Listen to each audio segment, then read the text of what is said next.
ನಿಮ್ಮ home loan EMIಗೆ ಇನ್ನೂ ಹಳೆ ಅಮೌಂಟ್ ಕಟ್ತಿದ್ದೀರಾ? RBI 2 ಸತಿ ರೇಟ್ ಕಟ್ ಮಾಡಿದೆ. ನೀವು ಸುಮ್ಮನೆ ಅಮೌಂಟ್ ಕಳ್ಕೊಂತಿದ್ದೀರಾ. RBI ರೆಪೋ ರೇಟ್ 5.50 ಇಂದ 5.25ಗೆ ಡಿಸೆಂಬರ್ 2025ರಲ್ಲಿ ಕಟ್ ಆಗಿದೆ. ಲೋನ್ ಇಂಟ್ರೆಸ್ಟ್ ಕಡಿಮೆ ಆಗಿದೆ. ಇದು ನಿಮಗೆ ಗೊತ್ತಾ? ರೆಪೋ ರೇಟ್ ಅಂದ್ರೆ ಏನು? ಸಿಂಪಲ್. RBI ಬ್ಯಾಂಕ್ಸ್ಗೆ ಎಷ್ಟು ರೇಟ್ನಲ್ಲಿ ಹಣ ನೀಡುತ್ತೋ ಅದೇ ರೆಪೋ ರೇಟ್. ರೆಪೋ ರೇಟ್ ಕಡಿಮೆ ಆದರೆ ನಿಮ್ಮ ಬ್ಯಾಂಕ್ಸ್ ನಿಮಗೆ ಕಡಿಮೆ ರೇಟಲ್ಲಿ ಲೋನ್ ಕೊಡುತ್ತೆ. ಎಕ್ಸಿಸ್ಟಿಂಗ್ ಹೋಮ್ ಲೋನ್ ಇದ್ರೆ EMI ಅಥವಾ ಟೆನ್ಯೂರ್ ಕಡಿಮೆ ಆಗುತ್ತೆ. ಅನ್ಕೊಳ್ಳಿ, ನೀವು 50 ಲಕ್ಷ ಹೋಮ್ ಲೋನ್ ತಗೊಂಡಿದ್ದೀರಾ. 9% ಇಂದ 0.25% ಕಟ್ ಆದರೆ 8.75% ಫ್ಲೋಟಿಂಗ್ ಇಂಟ್ರೆಸ್ಟ್ ರೇಟ್, 20 ವರ್ಷ ಟೆನ್ಯೂರ್ಗೆ.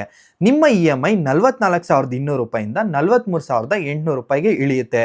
ಸುಮಾರು 20 ವರ್ಷದಲ್ಲಿ ನೀವು 96,000 ಸೇವ್ ಮಾಡ್ತೀರಾ. ಆಪ್ಷನ್ 2, ಸೇಮ್ EMI 44,200 ರೂಪಾಯಿ ಕಂಟಿನ್ಯೂ ಮಾಡಿದ್ರೆ ನಿಮ್ಮ ಲೋನ್ ಟೆನ್ಯೂರ್ 14 ತಿಂಗಳು ಕಡಿಮೆ ಆಗುತ್ತೆ. ಆದರೆ ನಿಮ್ಮ ಟೋಟಲ್ ಸೇವಿಂಗ್ಸ್ ಇದರಲ್ಲಿ 6 ಲಕ್ಷ ರೂಪಾಯಿ. ಸೇಮ್ EMI ಆದರೆ 6 ಲಕ್ಷ ಉಳಿತಾಯ. ಇದು ನಿಮ್ಮ ಬ್ಯಾಂಕ್ ಎಂದೂ ಹೇಳೋದಿಲ್ಲ. ಈಗಲೇ ನಿಮ್ಮ ಬ್ಯಾಂಕ್ ಕರೆ ಮಾಡಿ ಒಂದು ಕ್ವಶನ್ ಕೇಳಿ, ನನ್ನ ಲೋನ್ನಲ್ಲಿ RBI ರೇಟ್ ಕಟ್ ರಿಫ್ಲೆಕ್ಟ್ ಆಗಿದೆಯಾ ಇಲ್ವಾ? EMI ಕಡಿಮೆ ಮಾಡಬೇಕಾ, ಲೋನ್ ಟೆನ್ಯೂರ್ ಕಡಿಮೆ ಮಾಡಬೇಕಾ? ಚಾಯ್ಸ್ ನಿಮ್ಮದು. ನಿಮ್ಮ ಫ್ರೆಂಡ್ಸ್ ಆ್ಯಂಡ್ ಫ್ಯಾಮಿಲಿಯಲ್ಲಿ ಯಾರಾದರೂ ಹೋಮ್ ಲೋನ್ ತಗೊಂಡಿದ್ರೆ ಈ ರೀಲ್ನ ಶೇರ್ ಮಾಡಿ. ಫಾರ್ ಮೋರ್ ಫಿನಾನ್ಷಿಯಲ್ ಟಿಪ್ಸ್ಗೋಸ್ಕರ ಫಾಲೋ ಫಿನಾನ್ಸ್ ವಿತ್ ನಾಗೇಶ್.